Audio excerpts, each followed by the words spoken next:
to introduce Dr. Anne Locke today. She is very, very, very well known in the field of hepatology. I've heard her name so many times, I just can't believe it, that she's actually finally now giving a talk here. She's currently the director of the hepatology program and assistant dean for clinical research at the University of Michigan.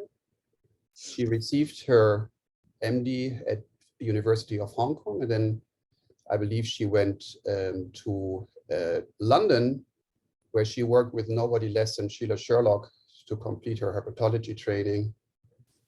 And since then, she's been working on the natural history of treatment of hepatitis B and C, has many papers, more than 600.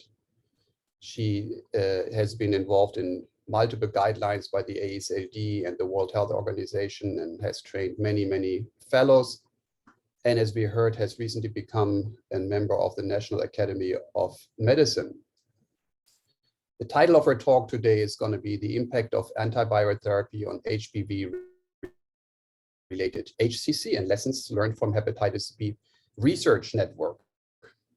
And without further ado, and we're eager to hear your talk. Well, thank you so much for having me. Let me make sure.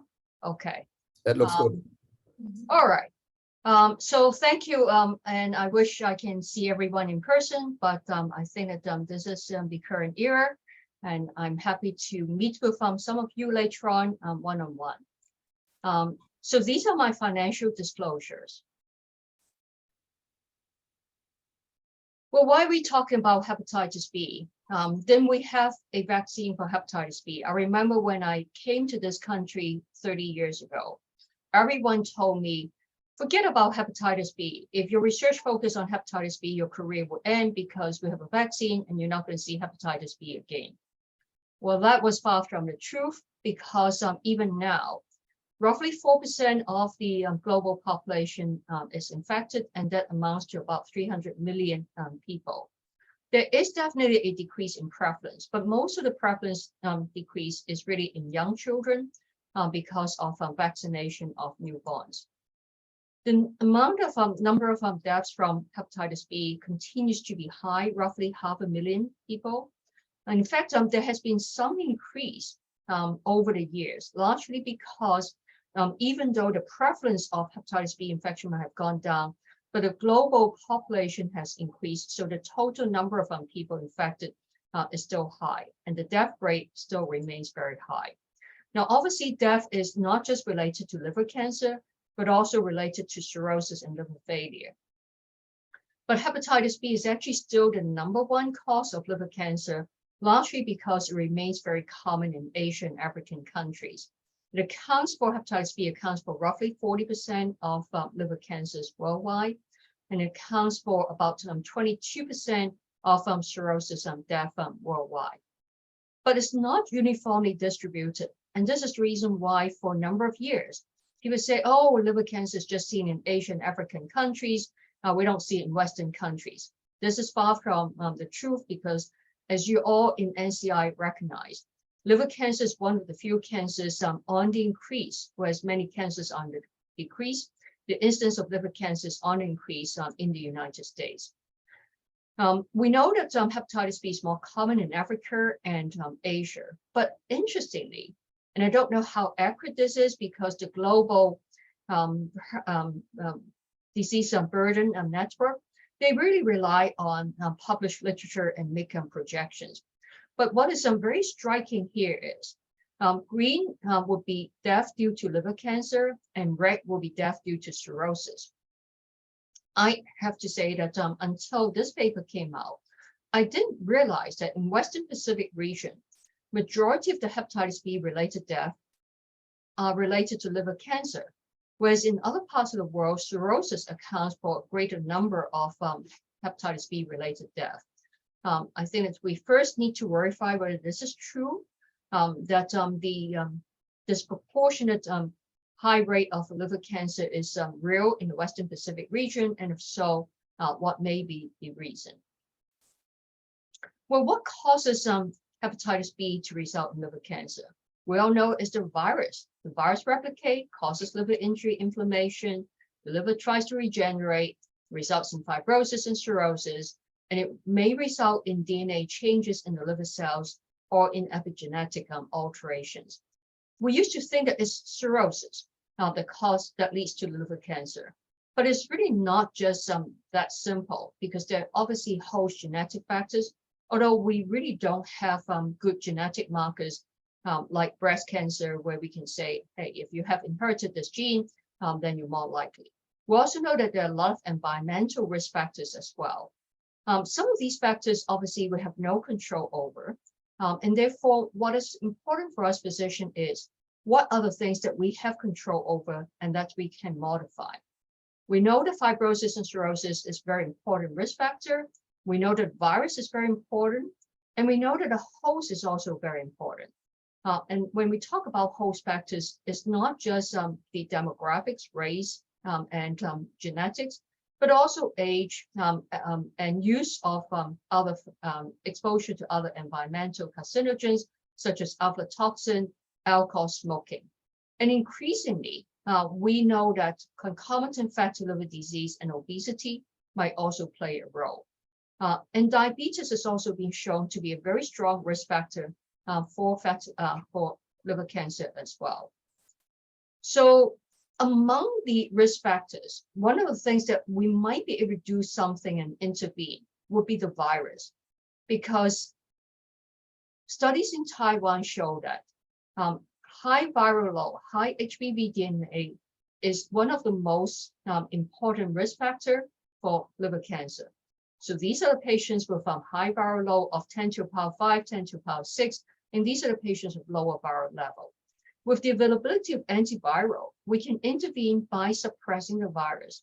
We can't change the sex of the patient. People get older with time. We can't change some of these factors, but the virus is something that we may perhaps be able to intervene and reduce risk of cancer. And we do have available treatment. As you know, the approved treatment include interferon, as well as the oral antiviral. We seldom use interferon these days, so majority of the patients are treated with oral antiviral. And among the oral antiviral is mostly entecavir and tenofovir, largely because these drugs are more potent, but most importantly, the low risk of drug resistance. So entecavir and tenofovir, two different formulations, tenofovir disoproxil fumarate and tenofovir alafenamide. They're very potent because with just 1 year of treatment, we can reduce the HBV DNA by 6 log, which is 1 millionfold. And not only can we suppress the virus, as well as the inflammation, but we can also reverse fibrosis. This is very nice data from a phase 3 trial of tenofovir, where the patients actually very graciously agreed to 3 liver biopsies, baseline, year 1, and year 5. And what you see is that with adequate viral suppression, the number of patients with cirrhosis in red and pink diminish over time, such that at year 5, 3/4 of the patients who had cirrhosis at baseline no longer had cirrhosis. And this is very important, but obviously not everyone had the liver revert back to normal. Well, you then say, does antiviral therapy really truly prevent liver cancer? There's only one randomized controlled trial, and this was done, almost 20 years ago, when we had the first oral antiviral lamivudine. It was a placebo, double-blind, randomized controlled trial, and you can see that in the patients randomized to lamivudine, the incidence of liver cancer just reached statistical significance compared to placebo. When you rule out the patients who had prevalent cancers diagnosed within the first year, it just failed to reach statistical significance. Because of the benefits shown in this study, it became no longer feasible to do randomized controlled trials, and therefore this remains the only randomized controlled trial. Thereafter, our data in support of antiviral therapy preventing liver cancer is entirely from observational studies. But there are numerous observational studies providing very strong evidence. This is analyzing the hospital-based database in Hong Kong, where they had a lot of patients. And what you can see here is that both in terms of cancer, liver decompensation, as well as liver-related mortality, The incidence is highest in the solid line. These are the patients who were not on antiviral therapy and who had detectable viremia.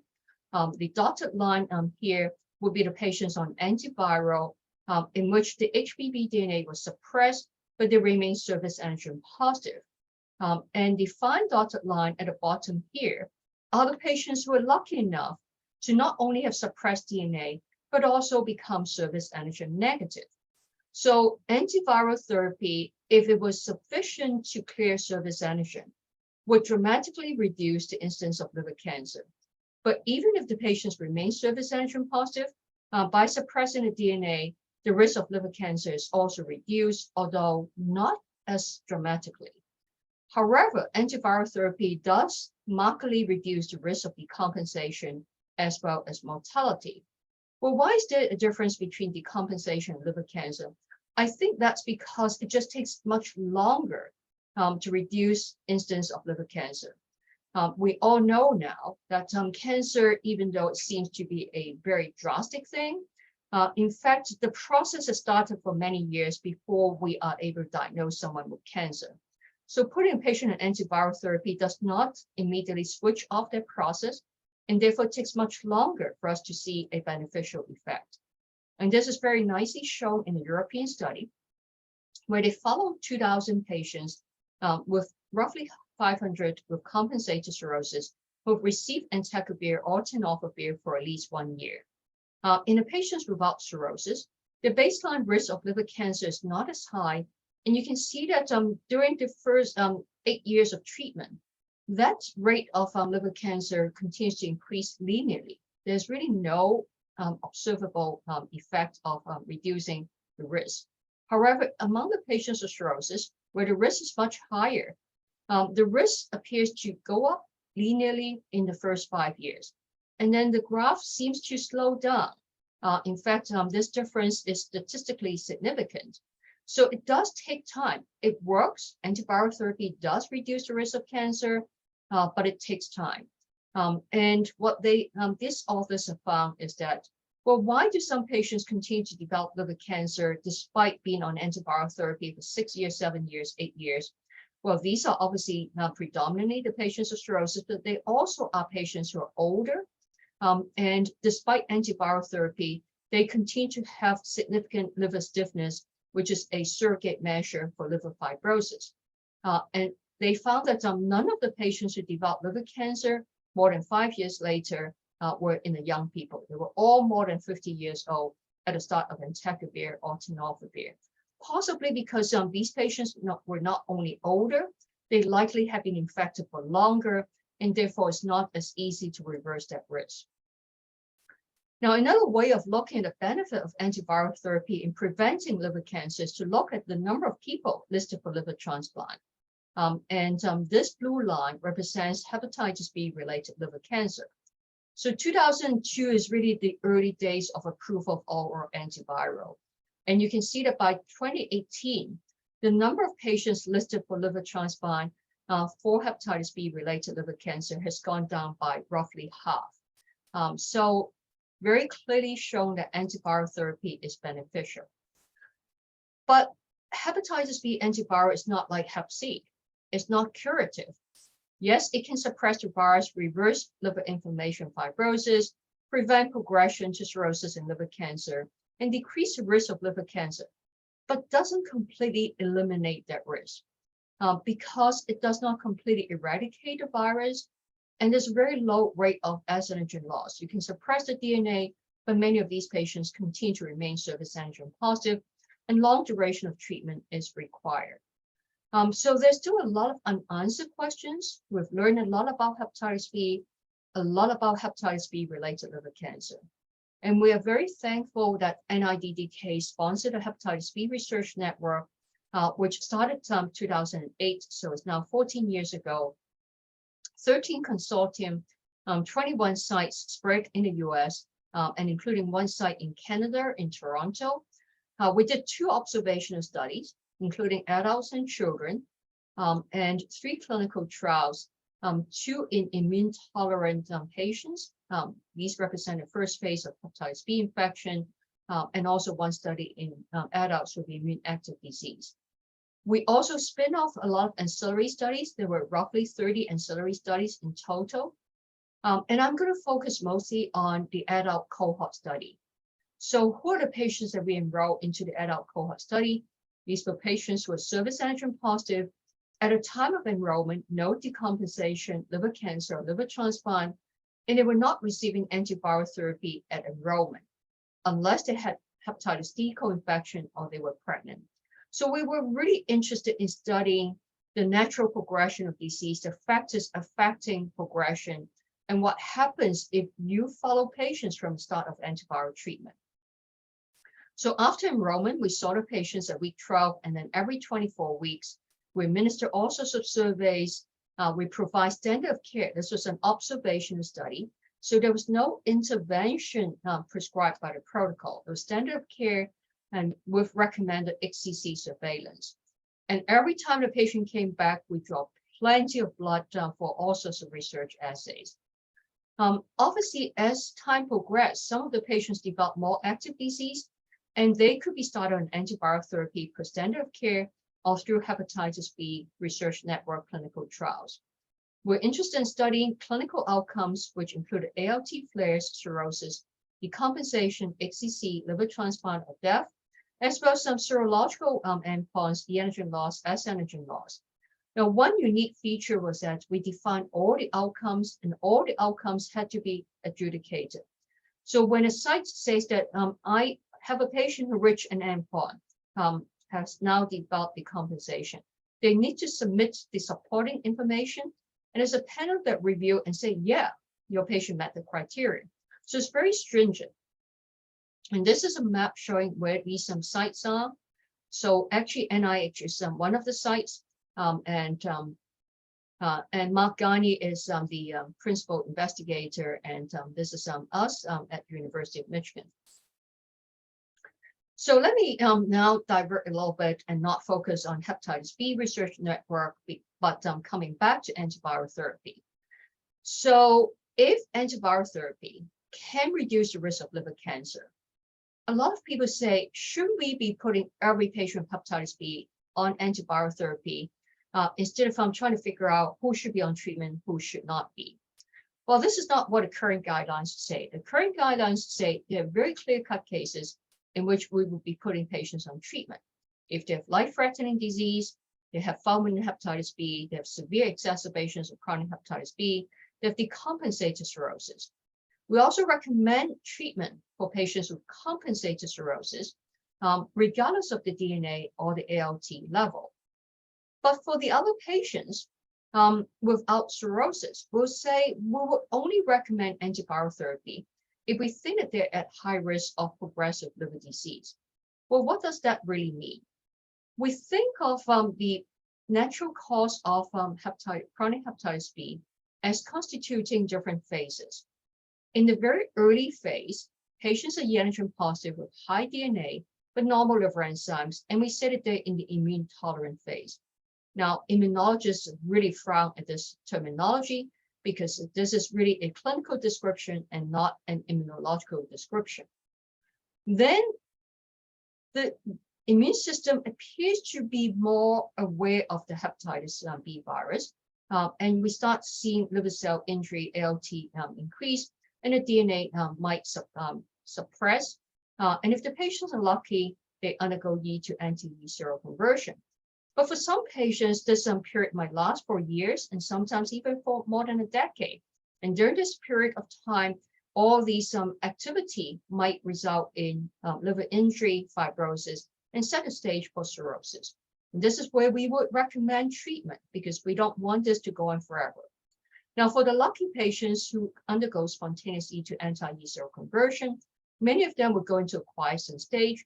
The virus is not gone, but it's at a very low level, and there's not much activity. However, because the virus is not completely gone, sometimes the virus becomes activated again, and this is the antigen negative chronic hepatitis phase. And many of these patients have the pre-call promoter variant that allow the virus to continue to replicate. So currently, for non-cirrhotic patients, we recommend treatment in this phase and this phase, antigen positive or antigen negative, with active disease. Now, many people would say, well, why not treat patients in the first phase, the so-called immune tolerant phase? Because they have very high level of DNA.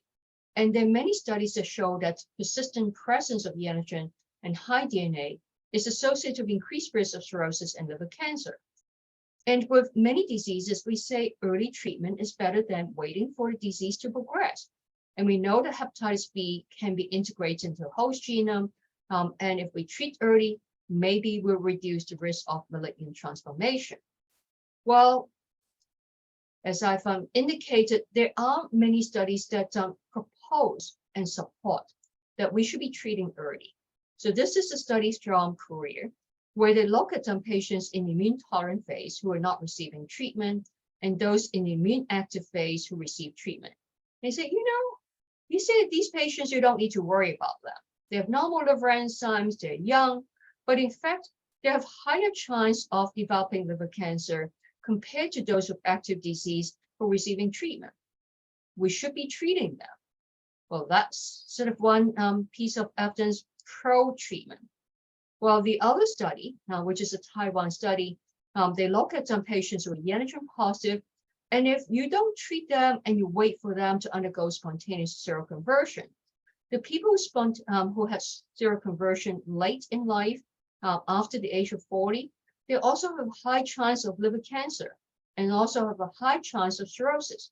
So why are we waiting? Why don't we treat them earlier? And as I've mentioned, hepatitis B can be integrated into the host genome. We previously thought that once it's integrated, there's really nothing much that we can do. But this is a very elegant study in Taiwan, where they look at some patients with hepatitis B who received treatment and who had pre-treatment biopsies, as well as a biopsy 3 years after they've stayed on treatment. They perform RNA-seq to look at HBV integrations. Specifically, they look at host virus junctions. And they find that actually after 3 years of treatment, there were actually less viral integrants that they can detect. And there was a reduced activation of HCC-related pathways, suggesting that maybe long-term antiviral therapy suppressing HBV DNA replication also diminishes integrants, or at least reduce the activation of HCC-related pathways. So a lot of evidence in support of starting treatment early. But there are also studies that say, no, we don't think that that's the right thing, because we don't know really whether all the important integrants can be reversed. And many of these patients in immune tolerant phase, they have minimal inflammation or fibrosis. Some studies have followed patients for more than 10 years. They have very low risk of cirrhosis or liver cancer. And hepatitis B, unlike HIV, people can undergo spontaneous seroconversion. So it's not like if you don't treat them, everyone will stay with high levels of virus replication forever and ever. But it's also because in these patients who are in the early phase with extremely high level of virus and immune system not very active against the virus, response to treatment in terms of seroconversion or S seroconversion is very low. Let me show you some studies in support. So I'm showing you the same study that I showed earlier, the Korean study that say we should be treating patients in immune tolerant phase. But look at their patient population. The immune tolerant patients were not the classical immune tolerant patients who are children, teenagers, young adults in their 20s. The mean age was 38. In fact, they were similar in age as the immune active patients. And we've now recognized, and in fact, the guidelines all recommend in the immune tolerant patients who remain e-antigen positive in their late 30s and 40s, you should be putting them on antiviral therapy. So we're already recommending treating those patients. But what if they're young and they spontaneously seroconvert when they're in a very young age? In fact, these patients who don't receive treatment, but lucky enough, the immune system allow them to achieve seroconversion spontaneously, the risk of liver cancer is actually much lower. So some people suggest that why not let the immune system do its job first, and only if the immune system doesn't do its job, that you then go in with antiviral therapy. And this is another study. This is a Korean study where they look at a large number, almost 1,000 patients in the immune tolerant phase. And the first thing is people don't stay in immune tolerant phase forever. In fact, over a 10-year period of time, majority of these patients have now converted to active phase. And if you've been watching the patients carefully and initiate treatment when the disease becomes active, they would potentially benefit from the antiviral treatment. And for those patients who remain in the immune tolerant phase, in fact, over time, the risk of liver cancer is very low. So, I mean, hepatitis B is complicated. You look at different studies, you can see evidence for, and you can see evidence against why antiviral treatment should be initiated early. Obviously, if we have treatment that works, like the Hep C direct acting antiviral, why not treat everyone? 8 weeks, you get rid of the virus, you can forget about it. But this isn't as simple with hepatitis B. This is a study in which patients in immune tolerant phase,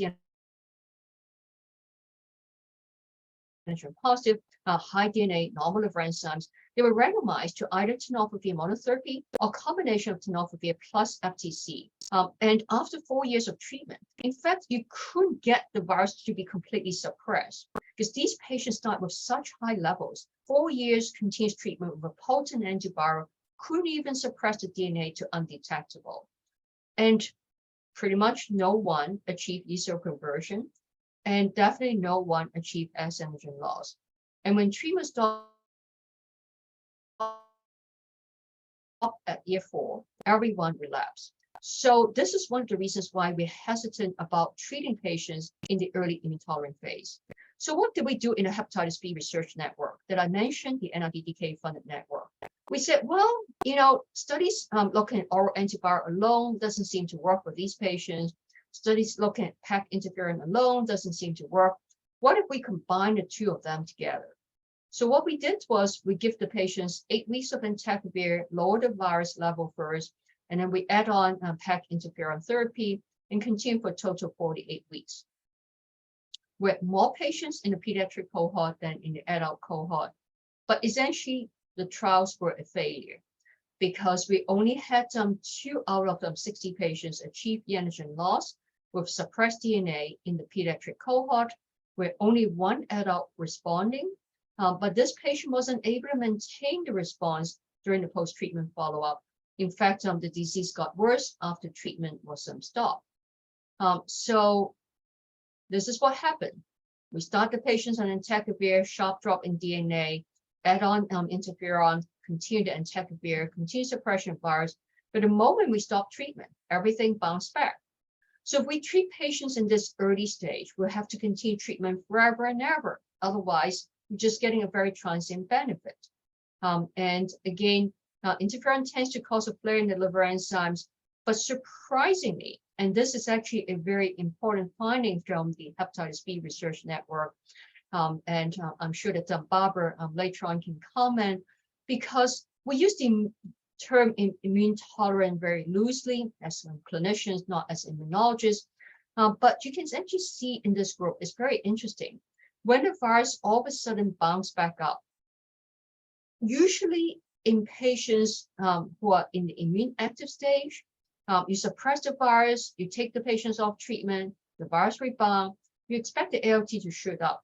When these young immune tolerant patients, they don't care if the virus jump back up, the liver enzymes stay down. So we think that there is really something strange about the immune system. They don't care that the virus is up, they don't care if the virus is down. And this is something that continues to be very intriguing. So I sort of talk about guidelines recommend treating here, and reasons for or against treating in the immune tolerant phase. Now, I've always said that one of the challenge of studying hepatitis B is that it doesn't go from active to inactive or inactive to active.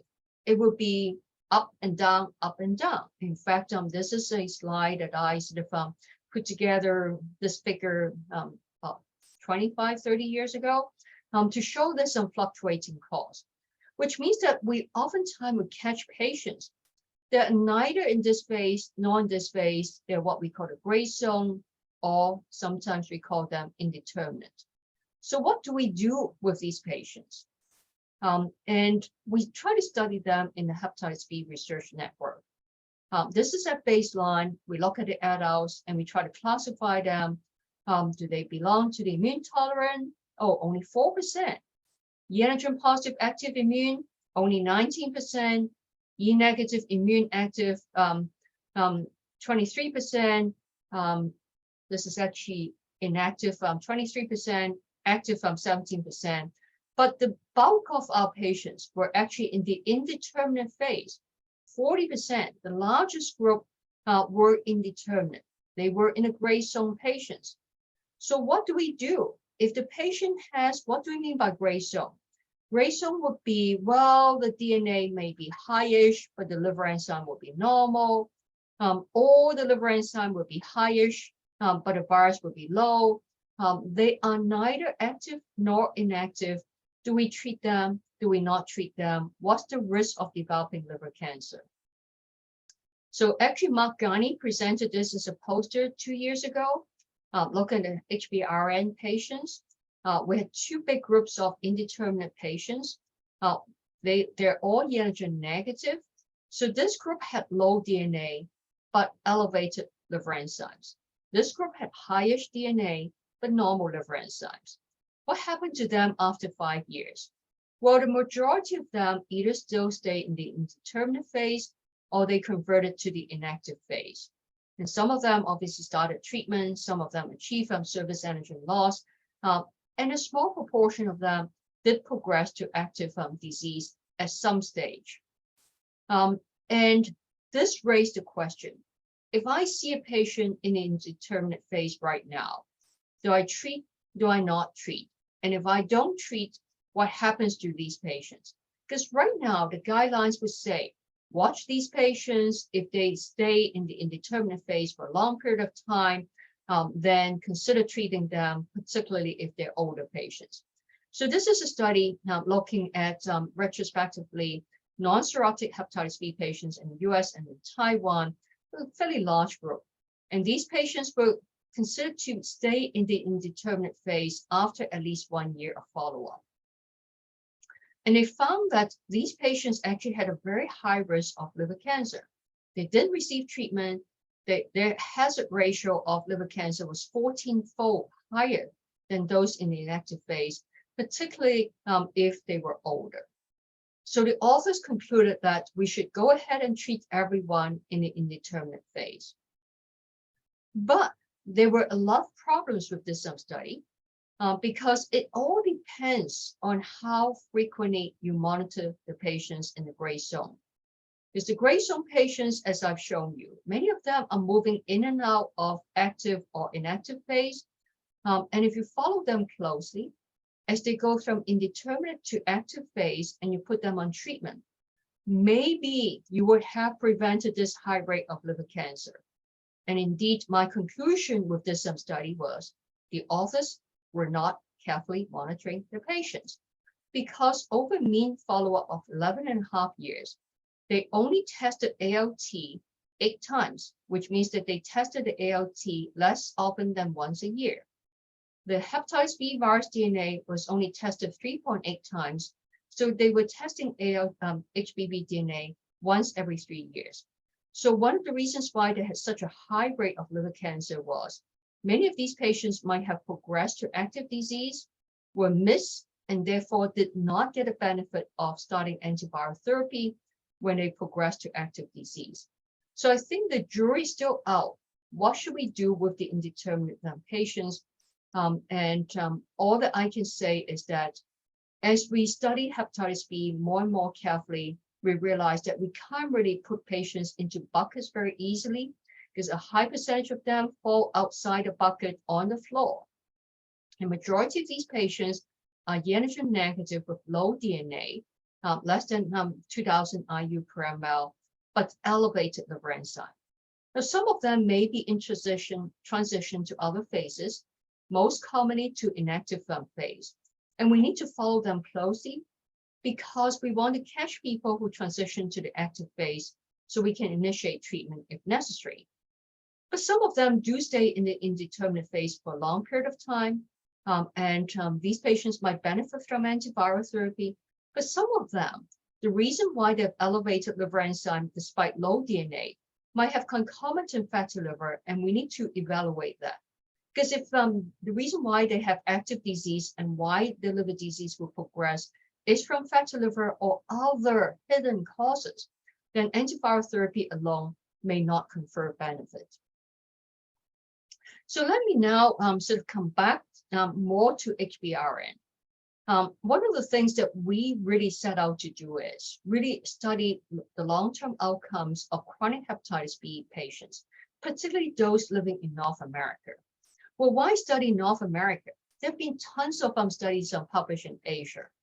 Well, one of the advantages of studying hepatitis B in North America is we have the US is a melting pot with Asians, with Caucasians, with Blacks, with Hispanics, and they are infected with different genotypes.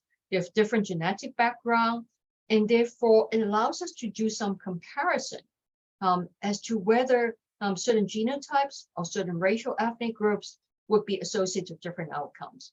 So here the outcomes that we analyzed, there were major clinical outcomes, liver decompensation, liver cancer, liver transplant, hepatitis B-related death. Majority of the HBRN cohorts, because they were not receiving antiviral treatment at enrollment, did not have cirrhosis. And we also want to study whether they have new onset cirrhosis during the course of follow-up. We also want to study ALT flare, defined as ALT more than 10 times upper limit normal, and how often did patients end up starting antiviral treatment during the course of follow-up. And we look at e antigen loss and S antigen loss. So among the 2,000 plus patients that we enroll, we select a clean cohort of patients who were adults with chronic hepatitis B infection. We rule out the ones with concomitant HIV, hepatitis C, or hepatitis Delta infection, not pregnant at the time of enrollment. They were not receiving antiviral treatment. None of the patients were receiving antiviral treatment in enrollment, but we also rule out the patients who started treatment within days or weeks of enrollment. And they must have at least one follow-up visit more than 24 weeks after enrollment in order for us to look at clinical outcomes. So we included 1,400 chronic hepatitis B patients, median age of 41, half of them were women. Not surprisingly, even though this is a North American study, 75% of them were Asian because of how common hepatitis B infection is among Asian. But we also had 13% Blacks and 10% whites. Majority of these patients were e antigen negative, and therefore the median DNA was low, 3.4 log. And you can see that the genotypes represent the racial ethnic background, because genotypes B and C are most common in Asia, and majority of these patients actually were infected in the home countries before they emigrate to the United States. That's why they came with the Asian genotypes, genotype B and C. But we had 17% genotype A and 7% genotype D, and only 1.5% of patients with cirrhosis at baseline. So what about the phenotypes? Well, very few immune tolerant patients. 17% e antigen positive immune active, 18% e antigen negative immune active, 24% inactive carriers, and majority of them indeterminate phase. Well, what happened to these patients during the course of follow-up? Well, we had a median of about 5 years of follow-up on these patients, 6,641 person-year follow-up. And it's actually amazing, very few major outcomes. So 26 participants had 31 outcomes, and that included incident cirrhosis. If you take out incident cirrhosis, in fact, only 8 participants out of 1,500 had major outcomes. So some of these outcomes actually occurred after the start of antiviral therapy, but none of the outcomes occurred after S antigen loss. As you would expect, majority of the outcomes occur in patients with baseline cirrhosis. So of the 21 patients with baseline cirrhosis, 4 had major outcomes. 3 of them with liver cancer, 2 followed by liver transplant, 1 died, and 1 had HBV-related death. Of almost 1,400 without baseline cirrhosis, only 4 had major outcomes, 2 of liver cancer and 2 of decompensation.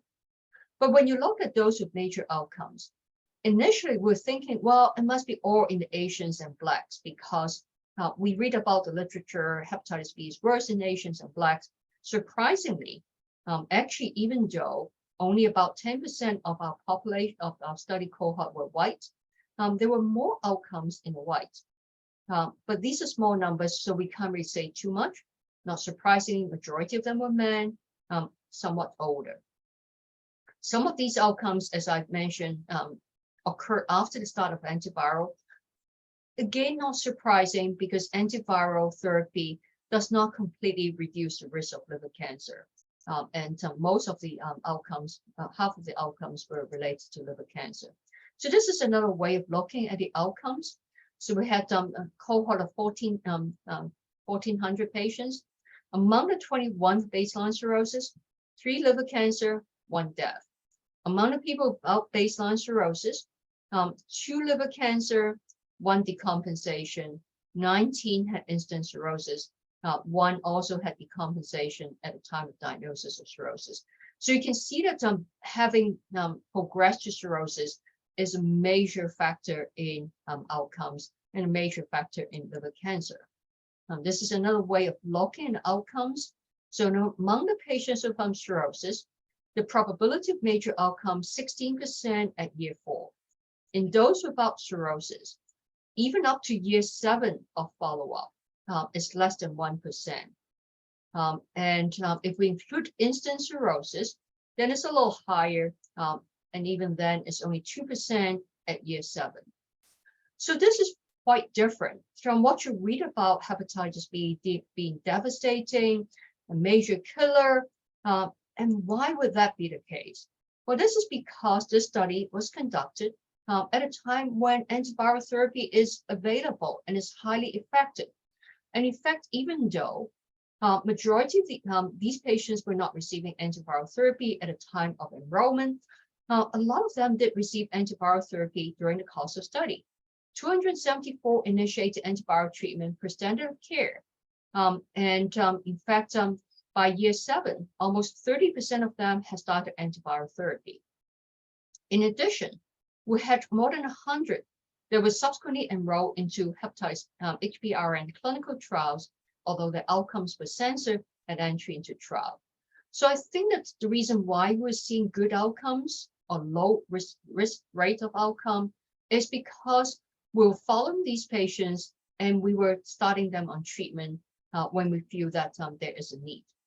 So the conclusion for this part is that low instance of clinical outcomes in contemporary cohort chronic hepatitis B patients not receiving antiviral therapy at enrollment. Most of the outcomes occur in patients with cirrhosis, and no outcome occurred after S antigen loss. This is the reason why we really want to strive for S antigen loss. We will think that the favorable outcomes is likely related to 1, very few patients with cirrhosis, and actually not too many patients with active disease at the time of enrollment, but also a high proportion of patients started antiviral therapy during follow-up. And if we make diagnosis early, linked to care, closely monitor patients, start them on treatment when indicated, we can prevent adverse outcomes in majority of the patients. And it may not be necessary, as some other people propose, upon diagnosis, put everyone on treatment and treat them for the rest of their life.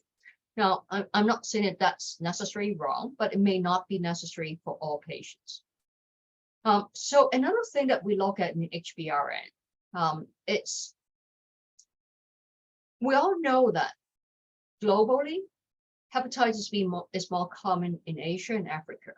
But even in the US, we find that hepatitis B disproportionately affects persons of Asian or African descent. And there are data to suggest that Asian Americans and African Americans have higher incidence and earlier onset of liver cancer than white people with hepatitis B. Well, why is there a difference? Maybe it's racial difference, genetic differences, but I think that it may also be due to differences in duration of infection. because Caucasians of hepatitis B in the US, majority of them is adult acquired infection. Whereas Asians, they oftentimes are infected at birth. African Americans, maybe they're infected when they were little kids, 2 years old, 3 years old. So it's a longer duration of infection, differences in HBV genotypes. But increasingly, we're also aware, maybe social determinants of health, differences in access to treatment might make a difference. And so we decide to look at the HBRN to see if there's a difference in treatment initiation and outcomes between Blacks, Asians, and white participants. And here we select, again, adults. We need to have data on self-declared race, chronic hepatitis B infection, no co-infection. This should be Delta, and it's a mistake. Follow for at least 24 weeks after enrollment and not initiate antiviral therapy or enroll in HBRN trial before week 24. So we look at treatment initiation and whether there are differences in treatment initiation by race. So what do we mean by treatment initiation? They could be started on treatment per standard of care or through one of the HBRN trials. We also want to know whether treatment initiation was appropriate, because currently we don't recommend treatment for everyone. So we need to first look at which of the patients who would meet AASLD guidance for treatment, and if they meet guidance, whether they then get started on treatment, and whether certain racial groups were getting appropriate treatment compared to others. So the AASLD guidance in 2016 recommend treatment for cirrhosis patients, regardless of ALT or HBV DNA. For those without cirrhosis, antigen positive, high DNA, elevated liver enzymes. For those who are antigen negative, DNA more than 2,000, ALT elevated. And we look at concordance of treatment initiation and treatment eligibility. So obviously all patients with cirrhosis, they should be put on treatment. The patients without cirrhosis who meet treatment guidance, in clinical practice, if I see a patient and a testing show that they meet treatment criteria, I don't immediately jump to put them on treatment because I need to call the patient, discuss the results of the patient, discuss treatment. And usually I bring the patient back, see them again, make sure that the test results still stay about the same. So we said, okay, we look at really concordance of treatment initiation and treatment eligibility among the patients who meet guidance criteria on 2 consecutive occasions. But we also look at it if you only meet guidance criteria 1 time and they receive treatment. Okay, so what happened? So we identify 1,500 participants, 12% Black, 75% Asian, 10% white. And we look at socioeconomic factors as well as viral and disease factors. The Black participants had lower education level, income, and proportion being employed. And the Black and the Asian participants, not surprisingly, were more commonly immigrants, so they were foreign born, and a higher proportion being uninsured or had Medicaid, Medicare insurance. There were also differences in virological and disease characteristics. Black participants had lower prevalence of antigen than the Asian participants. And among the antigen negative participants, the Black participants had lower DNA than the Asian participants. So there were a number of virological as well as some social differences. Well, what about the treatment initiation? So out of, in total, out of 1,500 patients, during the course of the study, 504 of them started treatment. And if you look at instance per 100 person years of starting treatment by race, it's 4.8, 9.9, 6.6, 7.9. So the Black participants were less likely to be initiated on treatment. But they were also more likely to be antigen negative with lower DNA. So they don't meet guideline criteria as often. And indeed, when we look at who met AASLD guideline criteria for treatment, it's 14% Blacks, 22% Asians, 27% white. So there's a smaller proportion of Black participants meeting guideline criteria for starting treatment. And if you look specifically at those patients who meet criteria for treatment and whether they then subsequently got started on treatment, there was really no difference, not surprising. And we found that neither race nor socioeconomic factors were significantly associated when adjusted for disease factors. So these are the graphs showing treatment initiation by race when we look at the overall cohort, which includes people who meet criteria as well as people who don't meet criteria for starting treatment.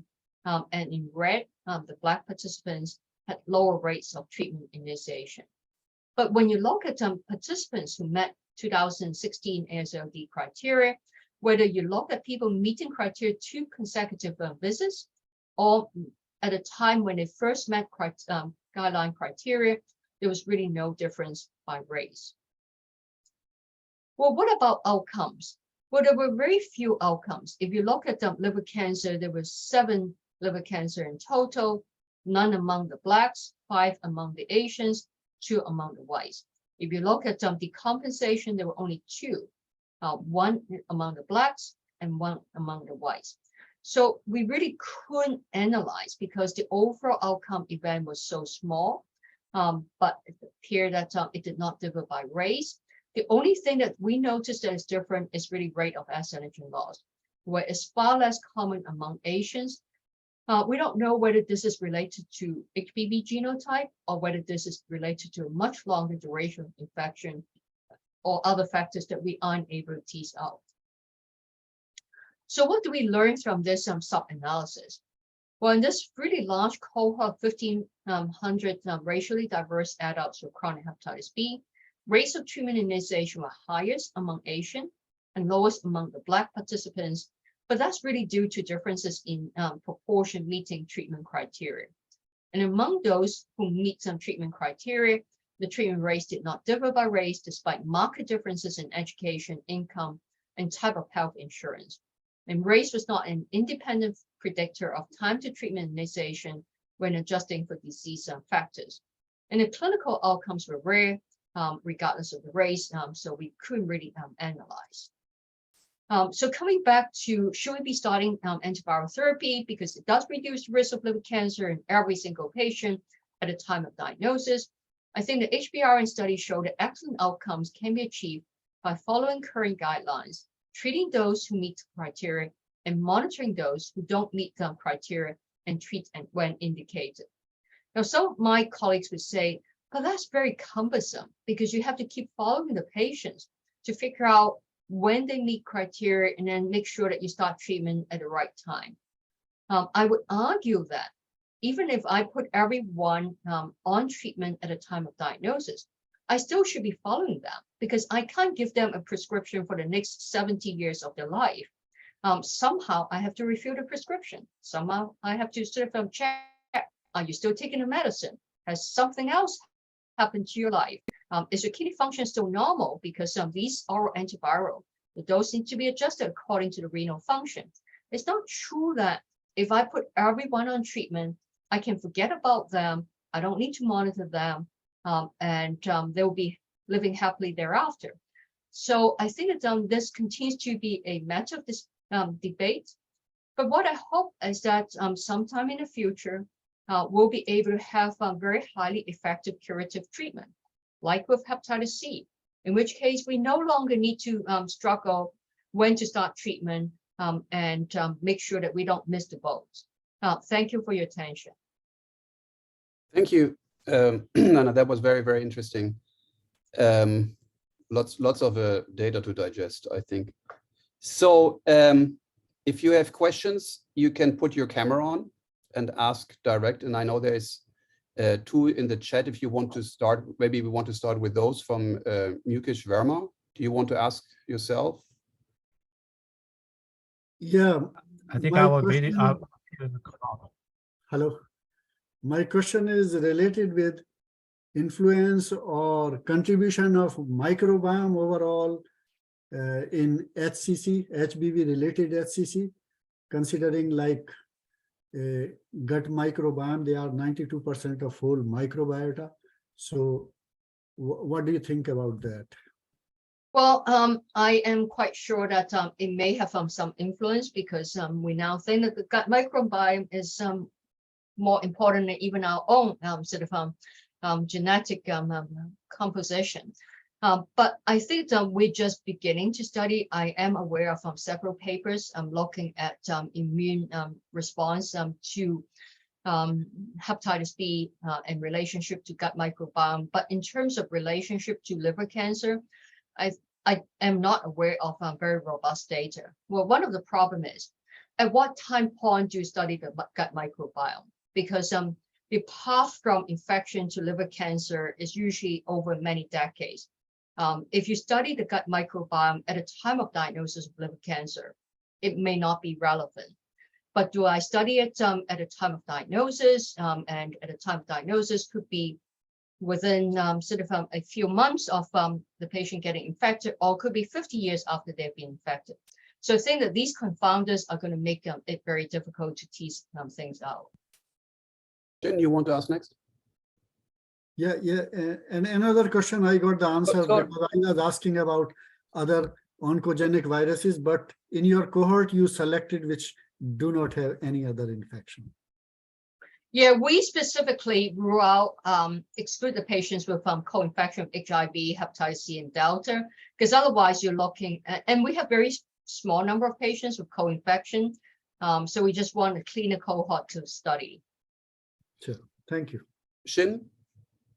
Yeah, so my video has been blocked. For future, I think I ask the host not blocking people's video. But anyway, yeah, I'm very interested. Thank you so much for the fantastic talk. I'm really interested in terms of your race difference in terms of Eastern, Western, about the HBV-related, particularly for Eastern country, the cirrhosis is the major cause, but for Western country, HCC is the major cause.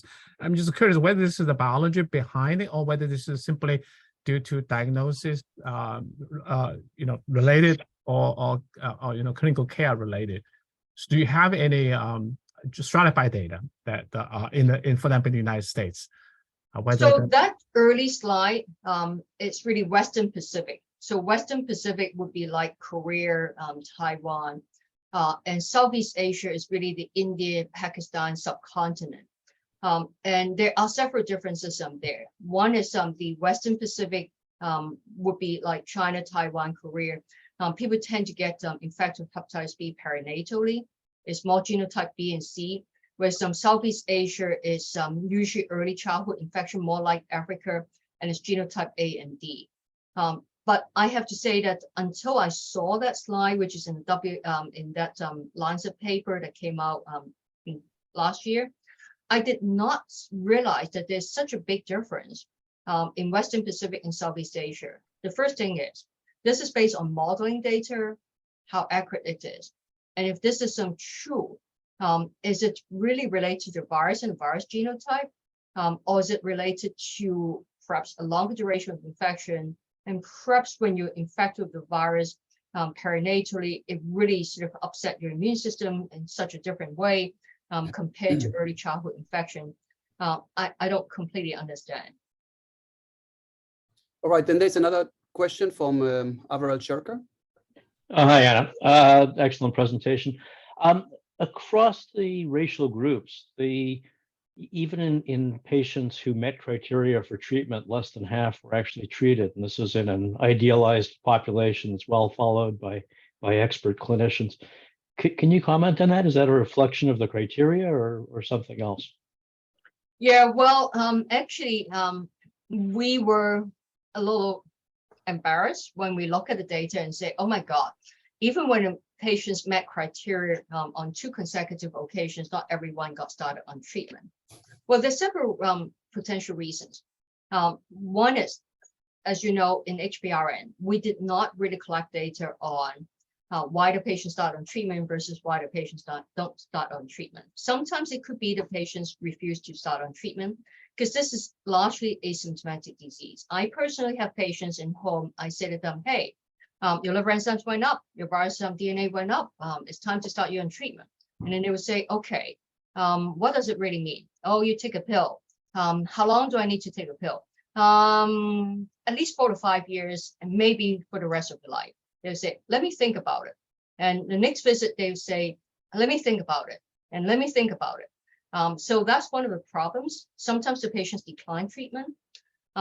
We think that very few of these patients might be related to insurance because they're after all in care. So they're not people totally uninsured, not linked to any care. But we also see, because in the paper itself, I didn't go into details, we then have half of these patients at the third visit, they no longer meet the criteria for treatment. Because this is the problem with hepatitis B. Okay, it goes up. The next time while the patients are thinking, it comes down, and then they say, oh yeah, you see, I don't need treatment because the virus came down. And so there are many reasons. There may be also other reasons because you remember with HBRN, not all the patients being followed by HBRN investigators. Sometimes they're followed by our colleagues for which we have no control over what they do. All right. So we are actually past the hour. So thank you again very much. That was a super interesting talk. And thank you everybody for dialing in, and have a good rest of your day. Thank you everyone for having me.